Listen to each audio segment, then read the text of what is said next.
So a few important Civil War battles, and they're going to occur in July of 1863. So these are going to be about, again, a little over halfway through the war. These two battles, and again, I'm not going to talk about a lot of the details, but it's Vicksburg in Mississippi and Gettysburg in Pennsylvania. And the first is Vicksburg. Vicksburg is out here in the west in Mississippi.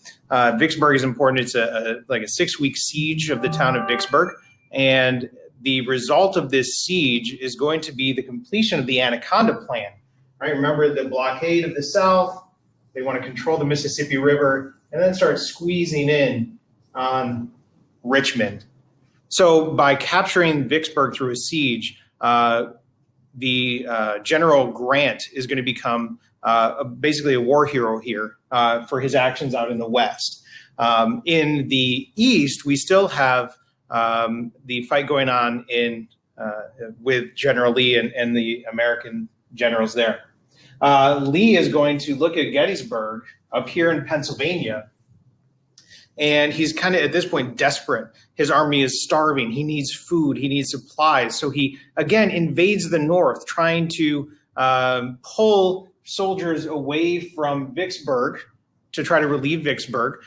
He also is trying to find food for his soldiers in his Eastern military. So what is going to end up happening is a dramatic battle. It's like a 3 or 4 day battle at Gettysburg. Lee is going to stupendously fail again, going to cost most of his troops. And after Gettysburg, he's going to retreat back into the South, where it's going to be kind of just a long retreat until finally the war is over. What ends up coming out of both Gettysburg and Vicksburg is the death toll is just astounding. The people in Vicksburg were starving. They were eating rats on the streets before they finally surrendered. In Gettysburg, the death toll is astronomical. Not the bloodiest battle, but close. And by the way, as a result of Vicksburg, Grant's going to be put in charge of the Army of the Potomac. So he's going to be taking over all of the battles, not just out here in the West.